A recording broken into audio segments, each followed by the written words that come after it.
Nous revoilà pour cet après-midi de la recherche. Oui, recherche de cette journée de la filière donc recherche et innovation. Après-midi qui sera sur un format un petit peu différent de ce matin, puisqu'on va d'abord avoir un panorama de la recherche en cours, donc par le professeur Ariel Berdal, puis quelques innovations, donc ce sera une petite dizaine d'interventions courtes de 5-6 minutes, suivies éventuellement de questions à nouveau, par différents acteurs de la filière sur les recherches cliniques, théoriques, biologiques, etc. en cours. Donc voilà, merci d'être avec nous à nouveau, et je passe la parole au professeur Ariel Berdal. Allons-y. Panorama de la recherche dans la filière. Merci beaucoup. Merci. Bonjour, après la séance de ce matin, c'est un plaisir de continuer dans une approche un peu plus globale, qui ne sera pas le projet lui-même, mais un petit peu ce que nous essayons d'organiser. Et je voulais vraiment, encore une fois de plus, remercier les intervenants, qui étaient beaucoup d'intervenantes ce matin, par vraiment la diversité qu'elles ont apportée au champ de recherche que représente la filière tête-cou. Donc la filière tête-cou, vous rappelez effectivement un truisme, c'est la malformation de la tête, du cou et des dents. Sachez qu'effectivement ça regroupe une quantité d'intervenants extrêmement différents qui vont, comme on l'a évoqué avec la Fondation tout à l'heure, prendre en charge le patient dans le cadre du maillage territorial de ses extrémités jusqu'à tout son réseau de CCMR, de CRMR, améliorer ainsi le parcours de soins, impulser la recherche dans plein de directions différentes, développer la formation. Et ce que nous avons entendu ce matin nous fait penser que peut-être que petite école d'été sur quelques fondamentaux de la tête, du cou et des dents serait vraiment une très bonne idée en termes de formation, enrichir l'information et bien sûr avoir une dimension internationale, puisque la recherche sans une dimension internationale n'est pas vraiment de la recherche.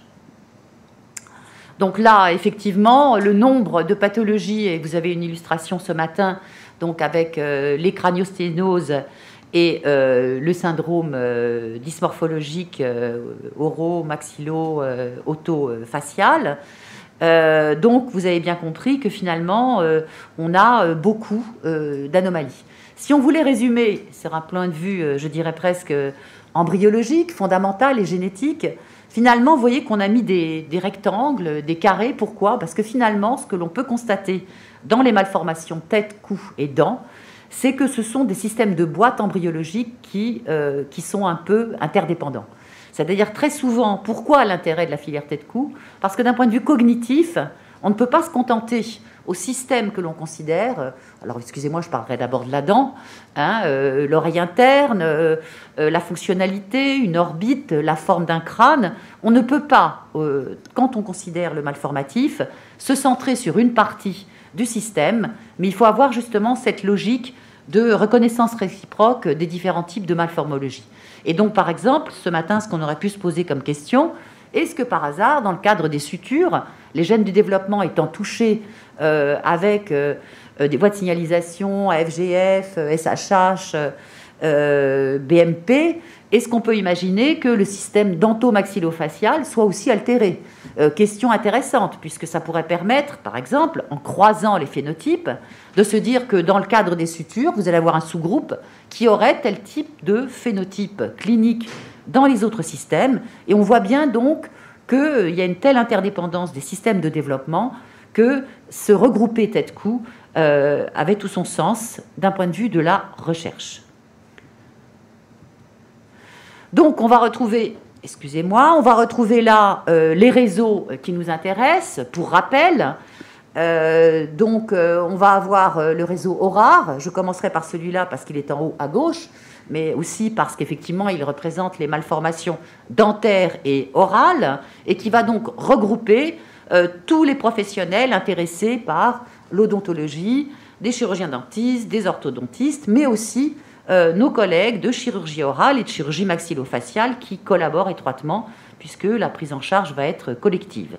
On va voir le réseau Cranios, dont on a l'illustration d'un point de vue de la recherche tout à l'heure, sur la morphologie des calottes crâniennes et toutes leurs anomalies. On va avoir le réseau Spraton, qui a comme singularité d'être un réseau dédié à une pathologie centrée sur la pédiatrie, c'est-à-dire que Spraton représente par rapport aux autres réseaux qui sont plus axés, je dirais presque sur des spécialités médicales, Spraton est une approche intégrée de l'approche physiopathologique et est là effectivement toute place à l'intérieur de ces systèmes. On avait eu notamment lors d'une journée de filière les associations de malades qui étaient venues témoigner de ce type de dysfonctionnalité. Et donc, on a avec Spraton une approche plutôt pédiatrique avec une approche fonctionnelle.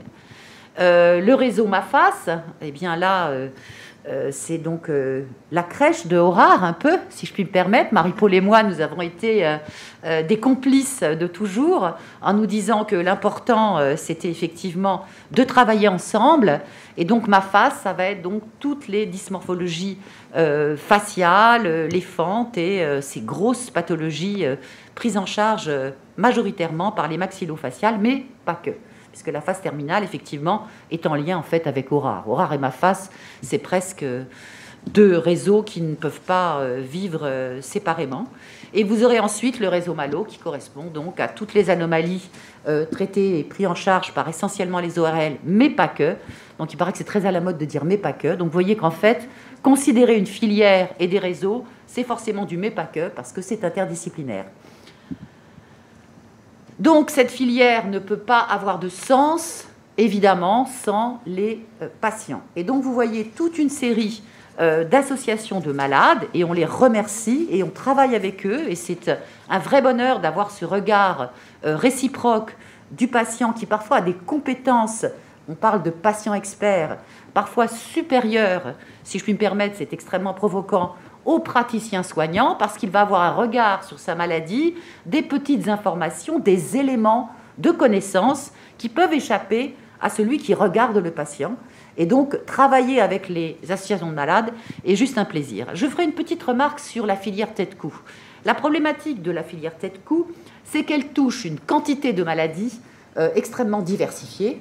Et parfois, je discutais avec une collègue embryologiste qui enseignait donc à Bichat et qui me dit, mais de toute façon, quand on dit dysmorphologie, on a 30 à 40% des cas où il y a dysmorphologie de la tête et du cou.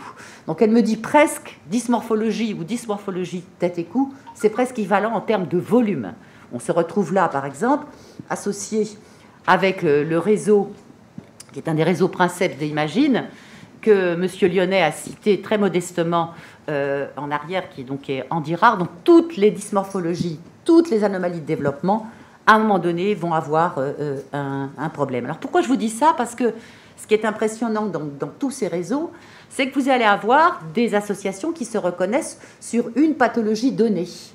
La dysplasie ectodermique, l'hypophosphatasie. Et donc, en fait, ces associations vont être partenaires de notre filière, vont être partenaires peut-être pour certaines d'une autre filière, puisqu'elles vont avoir un autre organe affecté que la tête et le cou, et que toute la problématique que nous avons dans la filière est la question suivante. Est-ce que nous nous intéressons à une symptomatologie, à une analyse du phénotype de nos patients et donc de l'approche thérapeutique que nous devrons avoir pour réparer et compenser l'anomalie fonctionnelle et structurale? Donc, est-ce que nous nous intéressons à des phénotypes ou est-ce que nous nous intéressons à des maladies qui sont des syndromes qui vont être une logique verticale de description du malade, du gène au phénotype, où là, vous allez avoir tous les autres organes. Et c'est pour ça que finalement, si on était encore plus méthodique, parce qu'on peut faire toujours mieux et toujours plus, nous devrions avoir à peu près 10 fois plus d'associations de malades, parce que nous avons des associations de malades et des maladies qui ne sont pas encore dans la filière tête-cou, mais qui effectivement présentent des pathologies tête-cou. Par exemple, des anomalies de handicap ou de problèmes de pathologie du développement neurosensoriel, qui peuvent paraître un petit peu à distance, vont créer de façon très très indirecte, on l'a vu tout à l'heure dans les sutures, on parlait d'anomalies primaires et d'anomalies secondaires. Quand vous avez une anomalie centrale et un problème de handicap, vous allez avoir des répercussions, par exemple, par une mauvaise hygiène buccale. Et donc, vous allez avoir une répercussion indirecte d'une pathologie maladie rare. Pourquoi vous dire ça? Parce que finalement, la filière tête-cou va avoir à gérer l'ensemble de ces pathologies.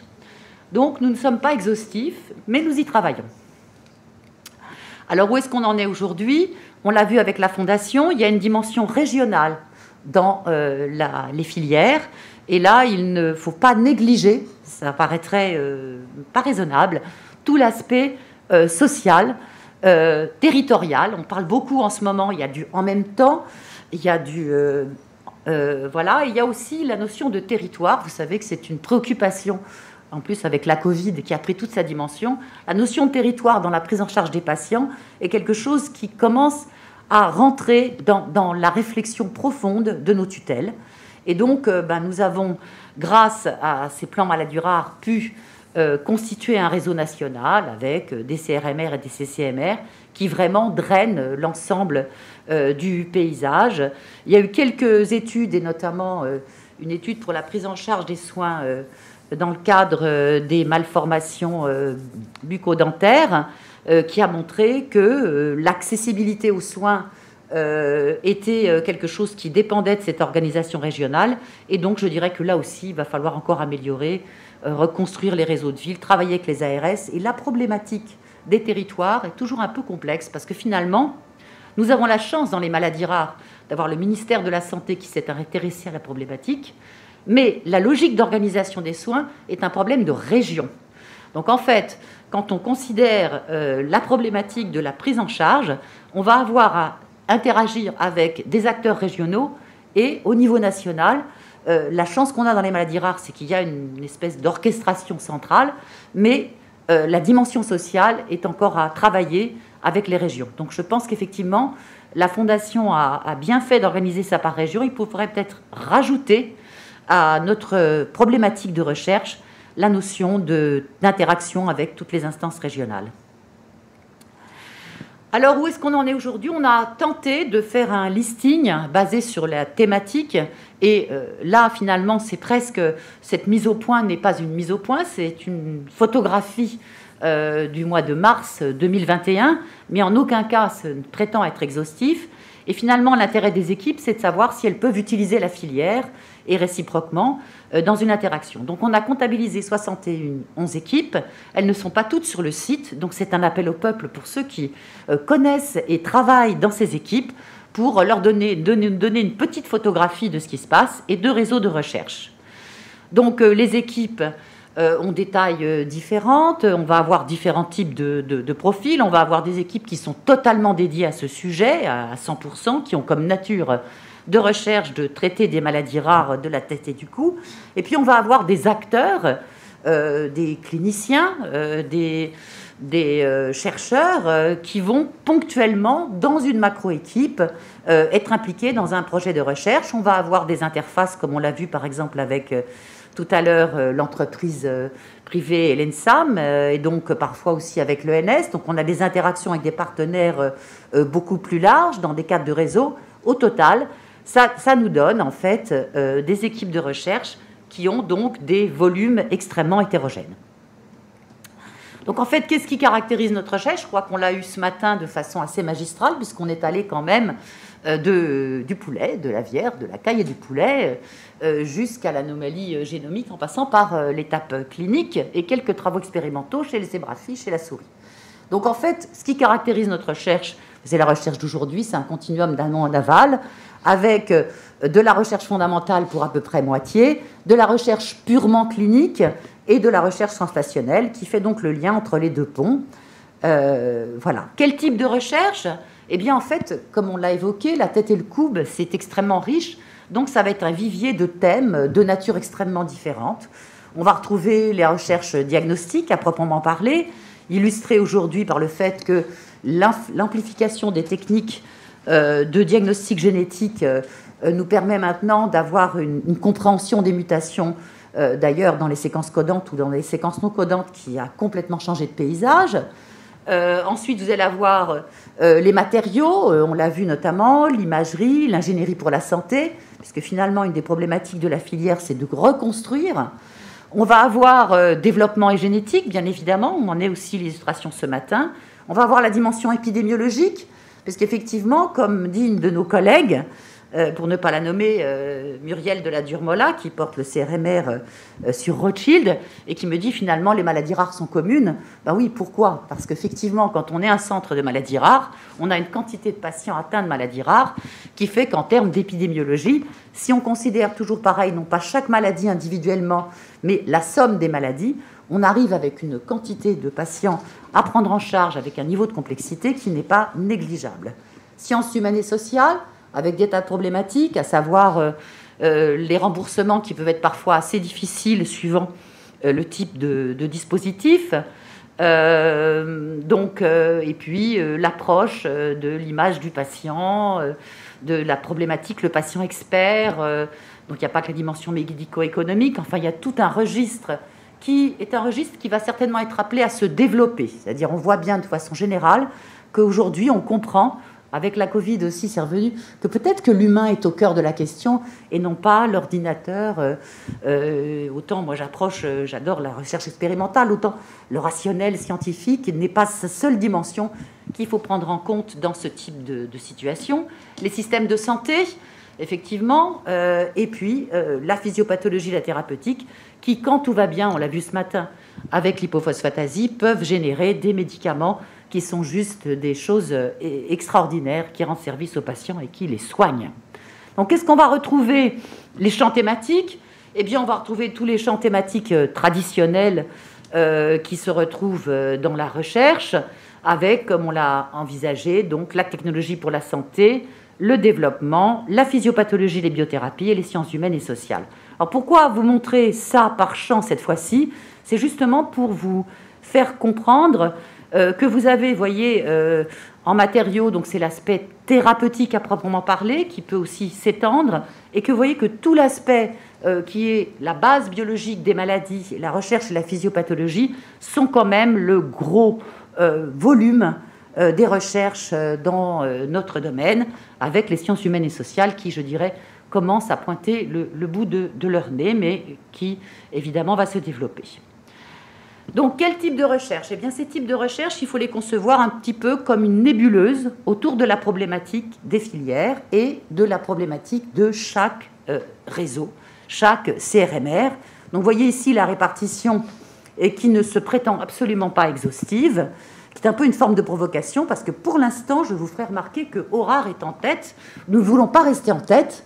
Donc, nous voudrions effectivement que les autres réseaux se manifestent et comptabilisent avec méthode leur laboratoire, parce qu'effectivement, c'est une photographie de la réponse, en fait, et non pas peut-être de l'activité intense qui existe dans la filière. Donc, la recherche relative aux crânosténoses et aux malformations crânio-faciales, on va retrouver cette répartition qu'on évoquait tout à l'heure.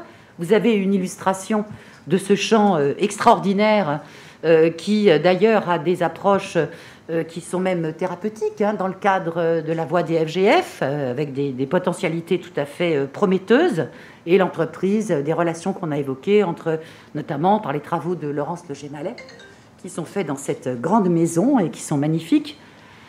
Vous allez avoir ensuite les maladies rares dentaires et orales, qui va donc effectivement correspondre à ça. Et en fait, il est intéressant en recherche de regarder de l'intérieur, mais ce qui est parfois intéressant aussi, c'est de se faire regarder de l'extérieur. Parce que finalement, quelle est la position nationale dans ce type de recherche? Donc, on s'est prêté au jeu un peu, un peu masochiste, de savoir quelle était la place de la recherche dentaire et orale au niveau international, en travaillant de concert avec la cellule biométrique de l'INSERM. Et donc, en janvier 2020, ils ont pris une petite photographie avec, je vous le plaide, un peu ma faute, puisque c'est la Conférence nationale des doyens d'odontologie, dont je suis encore partie pour quelques mois, mais par bonheur, ça s'arrête bientôt, qui a demandé un peu une analyse de ce positionnement. Donc, en fait, on a fait une étude sur 10 ans, avec tous les mots-clés de ces pathologies, en plus, pas seulement les pathologies génétiques, mais les pathologies dentaires et orales. Et finalement, la France a un positionnement qui correspond à 2,4% de la production internationale, ce qui est intéressant, et qui a finalement des domaines. Alors donc en fait, on prend les mots-clés, ça c'est, vous savez, c'est l'intelligence artificielle, le big data, donc on met tout ça dans une machine, Et en fait, on s'aperçoit qu'il y a quelques mots-clés qui ressortent. Ça va être tout ce qui va être thérapeutique, éducation et questionnaire, tout ce qui est chirurgical, tout ce qui est à base moléculaire, et on retrouve aussi la dimension évolution-développement, où là vont se situer les maladies rares, et le champ de la thérapeutique avec les biomatériaux et la régénération. Et ce champ national, quand on le compare avec le champ des États-Unis, en fait, on va retrouver un petit peu le même type de format et le même type de préoccupation. On pourrait donc avoir intérêt, et je pense que le DESP serait complice, de faire ce type d'approche sur les mots-clés de chaque CRMR, avec des croisements forcément de l'évaluation, ce qui nous donnerait quand même finalement peut-être une photographie, et ce qui nous permettrait, parce qu'avec des mots-clés, on peut trouver des labos qui finalement ne savent pas qu'ils sont en train de travailler avec nous, mais qui travaillent avec nous sur le plan scientifique. Et donc je pense que travailler sur ce genre de choses nous permettrait peut-être de situer nos points d'intérêt. Donc c'est une proposition tout à fait honnête que je pourrais, je pense, développer avec le DESP de l'INSERM. Donc ensuite, on trouve des noms, voilà, mais je ne vous les montre pas. Bon, ça va. Et puis, on va aussi trouver des collaborations, c'est-à-dire que la France travaille beaucoup à l'international, et puis, en plus, on voit quand même que finalement, ce qui caractérise la recherche française dans ce domaine, c'est que le mot d'ordre qui a été donné à la France, c'est de publier dans des revues d'un fort impact factor, c'est-à-dire dans les premiers déciles des publications, dans le top. Et effectivement, on publie peut-être moins, mais dans des revues prestigieuses dans ce thème de recherche. Donc, une fois de plus, voilà le réseau ORAR. Donc, la singularité qui se pose aussi, par exemple, pour le CRMR ORAR, c'est qu'on est en interface, en fait, avec deux grands réseaux, OSCAR, qui travaille sur les maladies osseuses et cartilagineuses. Et en fait, dans certains CRMR OSCAR, il y a une prise en charge des maladies dentaires et orales, puisque quand l'os est altéré, la dent est altérée. Et donc, pour ne pas le citer, le CRMR de Bretonneau, qui est un site constitutif de OSCAR, a des patients qui sont très proches de ceux que nous recevons. Donc il y a une forme de congruence, en quelque sorte, entre différents réseaux, ce qui est tout à fait intéressant. Donc, la recherche relative au réseau MAFAS, donc je ne prétends absolument pas faire la description exhaustive, ce sont donc quelques camemberts, comme vous le voyez. On va retrouver cette répartition tout à fait classique, avec donc toujours pareil, ces sciences humaines et sociales qui sont un petit peu en développement encore. Pour Malo, on va avoir un peu le même type de profil. Et pour Spraton aussi. Donc, associés à ces équipes, nous avons aussi des réseaux. Et donc, Sophie Creuset nous a présenté son travail de recherche à proprement parler, mais elle ne fait pas que, toujours pareil, on est dans le pas que ou en même temps. Eh bien, en effet, elle a monté un réseau, un GDR-CNRS, qui est un partenaire de notre filière et qui est tout à fait utile, qui a une approche plus fondamentale de tout ce qui représente la crête neurale et ses dérivés, avec notamment des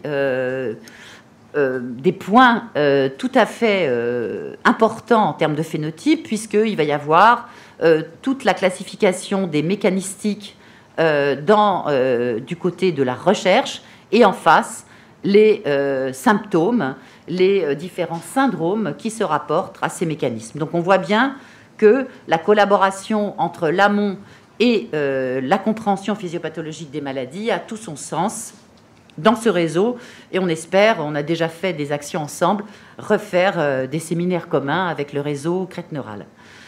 Donc ensuite, il y a un deuxième réseau qui s'appelle DDS ParisNet, pour les dental diseases en Ile-de-France, que je coporte avec Catherine Chaussin, qui est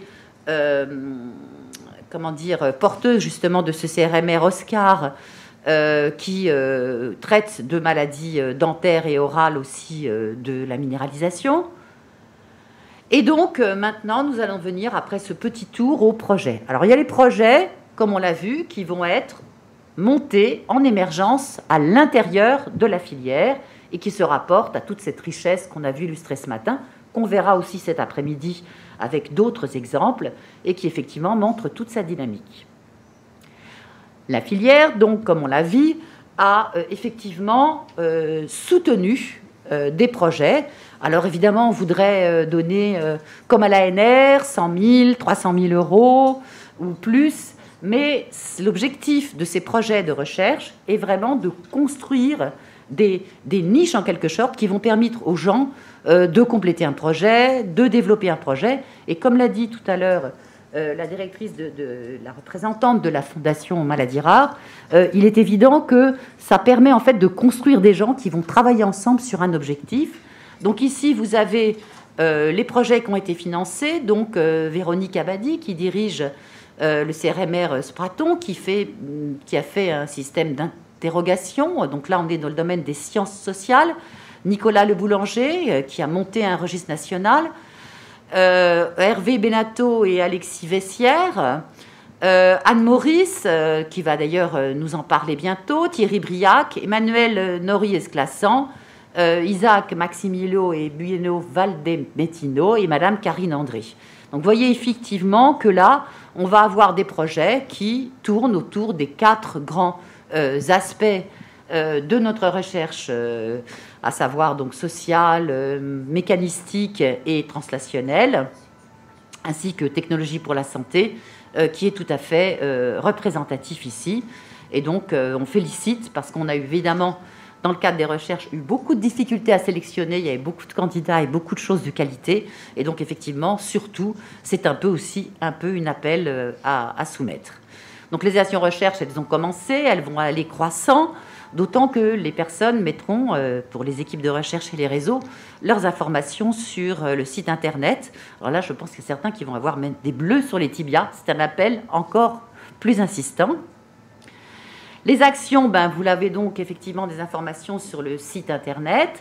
Et il va y avoir donc les équipes, les réseaux, les appels à projets et aussi donc ces dates qui ont été rappelées tout à l'heure par Monsieur Le Boulanger et qu'on vous rappelle. Donc attention, 2 deadlines ce mois-ci pour les candidatures. Donc là, le deuxième élément qui est très important, c'est que c'est bien de penser que la filière va pouvoir contribuer au projet, mais ce qui est pas mal non plus, c'est d'essayer, tant qu'on est de la filière, de s'appuyer sur la filière pour avoir des projets extérieurs. Donc, c'est ce que je vous ai donné un exemple, j'en ai la faiblesse de quelque chose que je porte, parce que j'en parle plus facilement que quelque chose que je ne porte pas. C'est un exemple parmi d'autres. Il y a eu notamment un appel pour faire des fédérations hospitalo-universitaires avec un jury international, avec un président qui était anglais et qui était extrêmement compétent. Et donc, voilà. Donc il y a par exemple, et ça ne va pas s'arrêter là, il y a eu un appel d'offres Fédération hospitalo-universitaire. Ce sont des appels d'offres conjoints entre l'assistance publique, l'INSERM et les universités, et qui en fait a des cibles très proches de celles de la filière, c'est-à-dire de créer des liens entre l'hôpital, l'université et les organismes de recherche pour la recherche médicale, la qualité des soins, le rayonnement de l'innovation et la visibilité internationale. Donc en janvier 2020, il y a la création. Alors qu'est-ce que c'est que ce type de FHU et quel est le but? Eh bien, on va retrouver en fait, là, il y a eu 21 projets qui ont été sélectionnés, on va retrouver un petit peu toutes les maladies. Et dans ces maladies, j'ai compté, il y en avait plus d'un quart qui étaient liés à des pathologies rares. Donc ça va être des focus avec un groupe de gens qui se consacrent à ça. Donc qu'est-ce que ça donne pour nous? Vous voyez, finalement, vous avez vu des craniosténoses, vous avez vu des crêtes neurales. Bon, effectivement, à un moment donné, vous avez aussi des systèmes épithéliaux et mésenchymateux qui s'appellent les dents et qui minéralisent et qui peuvent parfois être en très mauvais état. Donc, évidemment, pourquoi? Parce que tous les gènes qu'on a vus ce matin sont des gènes qui interviennent dans le développement de base au niveau de la dent, qui vont donc construire le nombre de dents, leur forme, qui vont être en relation avec le métabolisme du minéral. C'est en ça que nous avons un lien avec la filière qui s'intéresse au métabolisme de l'os et du cartilage, et qui va être challengé par l'environnement. En effet, quand on parle de maladies rares, il y a une question à se poser, c'est qu'on a beaucoup parlé de génétique, mais aussi on a parlé d'environnement, et la problématique de l'environnement n'est pas du tout négligeable, puisque finalement, quand on regarde les maladies chroniques, on voit que le profil épidémiologique des maladies chroniques a beaucoup évolué, et là, je pose une question à tous mes collègues, est-ce que le profil pathologique des maladies rares, sur ces 20 dernières années, a varié ou reste-t-il le même? Pourquoi? Parce qu'il y a des entités pathologiques dans les maladies chroniques qui sont arrivées avec l'environnement de pollution dans lequel nous sommes, les pesticides, enfin je vous passe tous les détails des perturbateurs endocriniens, mais il faut savoir que les maladies chroniques ont basculé, et donc la question que je pose, c'est est-ce que par hasard dans les cohortes, il n'y aurait pas une évolution des phénotypes pour des gens qui ont une perspective d'avoir observé les patients avec 10 à 20 ans, à 30 ans de recul. Donc c'est une question ouverte. Pourquoi? Parce qu'il y a des faux frères. Par exemple, on sait que dans les pathologies dentaires, il y a une maladie qui est en train d'émerger, qui est liée aux perturbations environnementales, qui est une maladie qui était émergente et qui fait qu'en termes de prévalence, l'épidémiologie des pathologies dentaires ne baisse pas, mais elle change. Donc c'est une question que je voulais vous laisser ouverte parce que je pense que le paramètre de l'environnement est quelque chose qui arrivera progressivement dans les esprits. Donc l'idée, c'est de faire un institut dentaire et donc on va retrouver, faire des cohortes, explorer la physiopathologie. Donc pour vous dire que simplement, excusez-moi, ça n'est pas que je veux faire du centrisme, c'est que simplement, il faut savoir qu'à partir de la filière, il va y avoir un accompagnement de la filière pour faire d'autres types de financement, Fondation Maladies Rares, ANR, INCa, enfin tout ce que vous pouvez imaginer. Et c'est ça un petit peu l'idée. Et que l'idée aussi, c'est de trouver des partenaires industriels, ce qui est le cas dans ce projet, pour pouvoir faire des découvertes. Et donc, on va retrouver la notion translationnelle, où on part d'un phénotype clinique lié à une maladie, où on a le diagnostic moléculaire, et c'est grâce à ce réseau et à l'énergie aussi du CRM Erorare avec Agnès Bloch-Zupan qu'on a eu accès aux possibilités de diagnostic du génome complet sur des phénotypes dentaires. Après, vous allez avoir les modèles animaux, et puis, à partir de ça, construire des outils thérapeutiques qui vont être utiles dans la maladie rare. Donc, on trouve ce continuum autour des pathologies dentaires que l'on a évoqué dans le cadre des pathologies rares de la tête et du cou. Voilà, et donc, que vous dire? Eh bien que merci au staff, aux organisateurs, aux responsables de filières, aux responsables de CRMR, aux praticiens, aux associations de malades. Vous avez vous contribué sur quelque chose d'extraordinaire qui aujourd'hui notamment se concrétise par cette journée. Et donc, je voulais remercier tout le monde et vous mettre une dernière fois. Donc là, vous voyez des gens qui sont heureux à table. Il n'y avait pas de masque à l'époque. Et pourquoi? Eh bien voilà, il y a des gens qui mettent sur le site la photographie de leur équipe.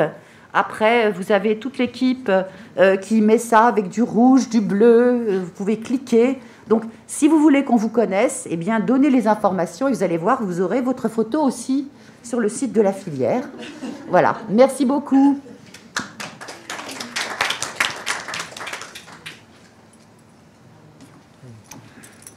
Merci beaucoup, effectivement, pour ce panorama très très complet de la recherche, aussi complet que possible, parce qu'effectivement, il y a énormément, il y a énormément de sujets de recherche, de centres de référence, de compétences constitutifs, etc.